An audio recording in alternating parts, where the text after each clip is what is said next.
there, we thought we would go ahead and get ready and get prepared for our honey harvest.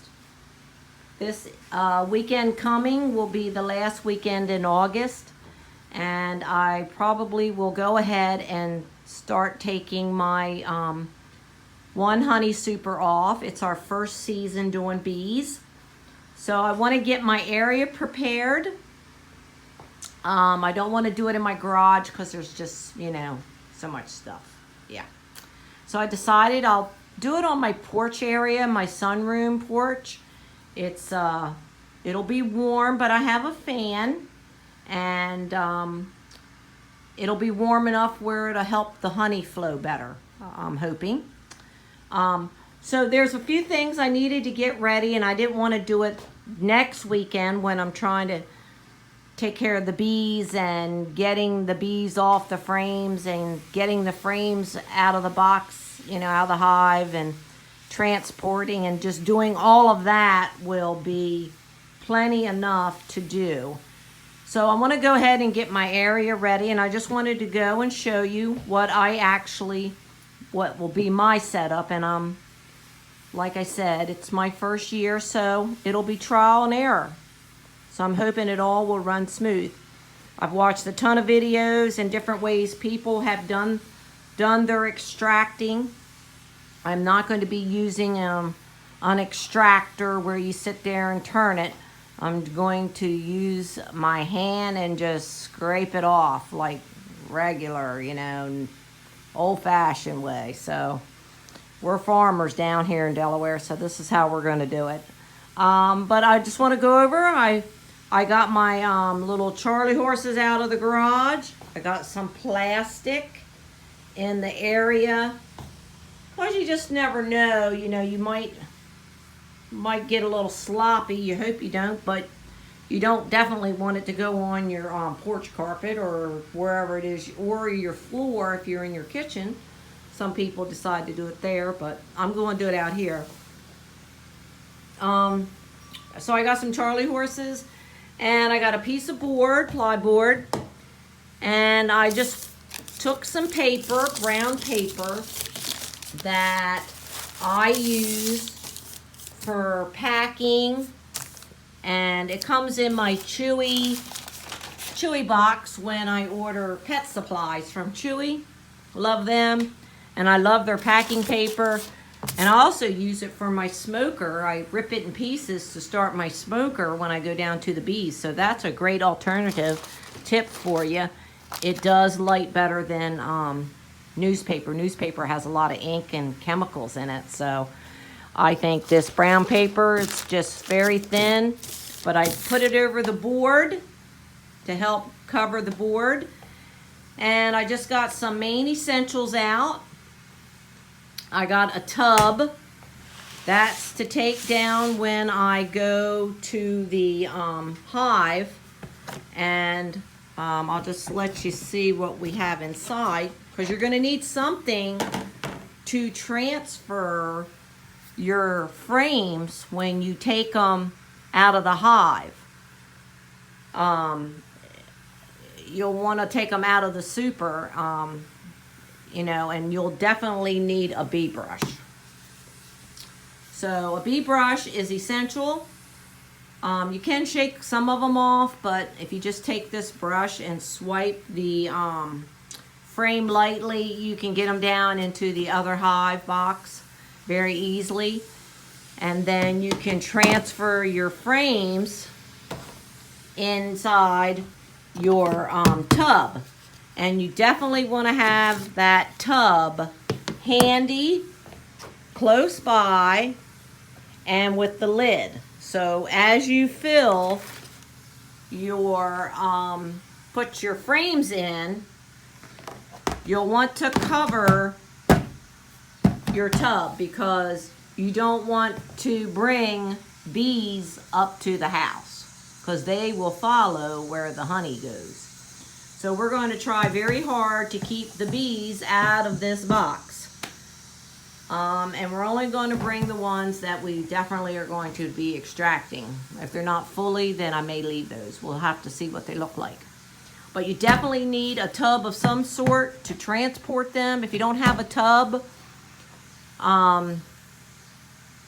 use a bucket, put a towel over top of it, a piece of cardboard. That usually works.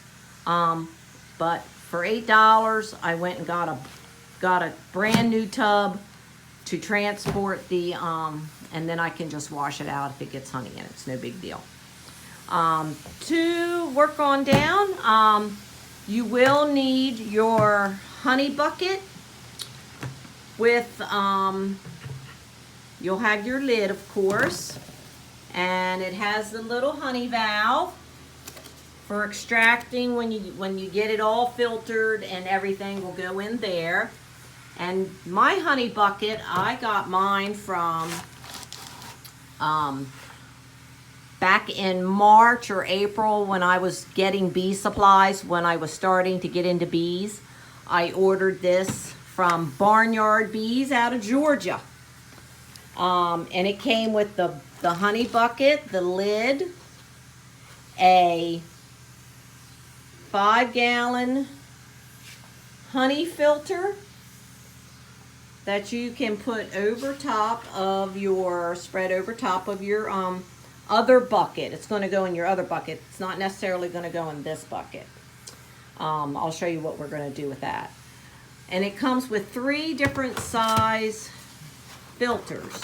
Now you can decide, because they have a mesh size, they have a coarse and a medium and a fine, and they're marked right on the sticker. If you don't, you can decide how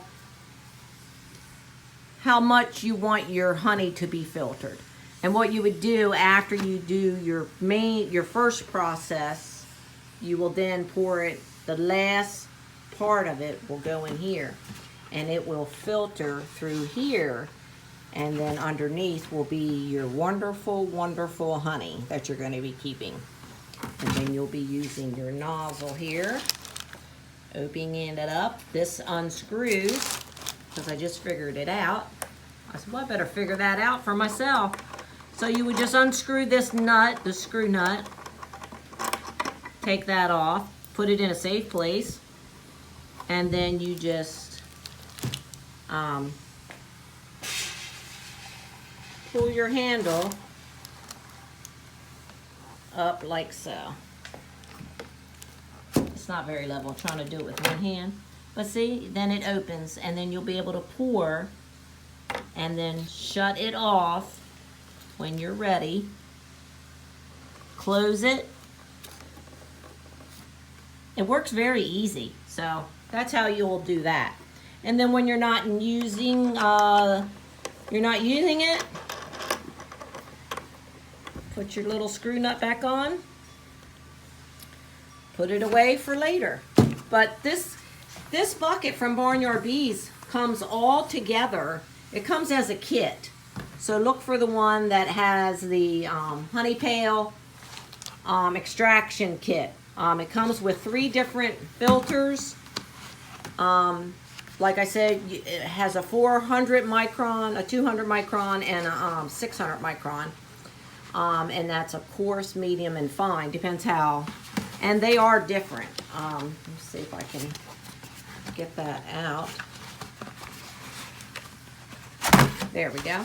And you can tell by how much different they are in each one. How much finer, how much, see I don't know if you can see that, but the pattern is different in each one. This one is the 200 micron, and that is very, very tiny. So all depends on how well your honey's flowing. So I guess I'll decide when the time comes. But if you don't need all of them this year, you can save them, of course. You can reuse them if they don't, rip or tear too much. So that was great. So you get all 3 of those, plus your bucket, and plus your 5-gallon bucket filter for your initial starting of it. And it just fits, this elastic just fits right over top of your entire bucket. And then you can pull it down to start the process. And this is where you would need it over here. So you need your bucket, honey bucket for in the end with your lid, so you can store your honey until you can get them into jars. But your initial setup will be your 5-gallon bucket to do your frames. And you'll need to make, my husband just made this for me for my bucket. And it is the topper that goes on your bucket like that. And it has, he notched, these are about 1.5 inches. So it can rest on your bucket, and he put a long drywall screw in the middle, so you can take your frame wood part at the end and prop it and smack it on there. You know, just give it a good snug. You don't want it to go all the way through, but just to hold it in place. Because you're going to need a good scraper. Some people use knives. Or you can get a scraper. I bought a scraper, if I can get it out. It's supposed to scrape it right off and put it right down. You know, the cappings will then drip down. All your cappings and honey. Well, we're going to take this back off, I should say, because you need to put this on. Let's see if I can get it on.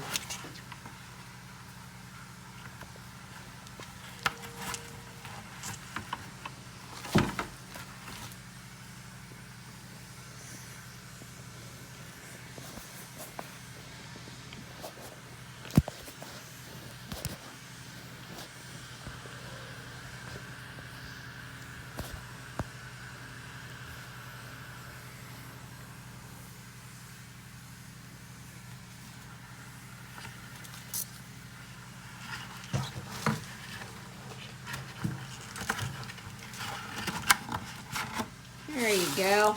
Took me a little bit with one hand, but I got it. So you'll take you see how your elastic goes around your bucket, like so. And you can pull it up as far over the bucket as you can. See, it'll go way past the edge, like so.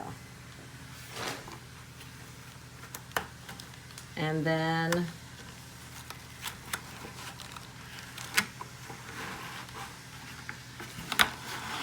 there, you want to leave yourself some room in there. See? Like that. There. And then you're going to put your board across there to put your frame up. And then you're going to take either your knife or your scraping tool, whatever tool you desire to use to scrape the cappings off, down into, and it's all going to fall through this screen down in there. That way it'll catch your comb, the honey will go through the filter, and then you can take the comb and the filter later, once you get all the honey, and just let it sit for hours to let it slowly get all the rest of your honey out of the cappings and the bee comb. And then you will take your filter out. Save this board. Always save your board because you'll need it next time. So now that my husband made this, I can just put it away with my honey supplies, extraction stuff, and I'll have it for next year. But you will need a good scraper. I purchased this one offline. When I first ordered it, they were out of stock. And I had to wait, but I didn't want to be last minute trying to get it. And don't you know it's so taped I can't even get it open. But this is a great capping. It has a scraper. It has too much tape on it, but anyway. But I can make another video later. But you need some type of good scraper. And this is supposed to scrape. You know, you're supposed to be able to scrape down without having to cut too much. And the video was great on it. So I'm going to give it a try. It cost me about $20. But it's a good investment to have something good that's going to work. And then when you're done that, scraping the cappings off into the bucket, you'll need a good spatula to go down your frame to scrape off, you know, all the excess honey down through the filler. So these are just some few things that I know I'm going to need. And so you'll need 2 buckets originally. One for the beginning, and then your main bucket towards the end when you refilter. I plan on at least filtering at least twice to get my honey right.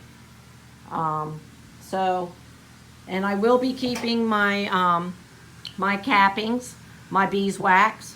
I'll be rendering it later so I can have natural beeswax to make candles, or just to use. Beeswax is wonderful to use for natural. So we will see next weekend. I feel better knowing that I have everything set up. So if you're looking for a way to set up, at least get, you know, a little board, some plastic, get you 2 buckets, 1 tub to transfer from your beehive up, you know, into your honey room that you're going to use, whether it be inside your house, a building, a shed, a garage. I like being on my porch, so that way hopefully the bees won't follow me that far, because they're way down a lot further than my house. So okay, well, we hope you enjoyed this little video, and I hope to show you when we go through the process of my first honey extraction. So until then, be blessed and happy beekeeping.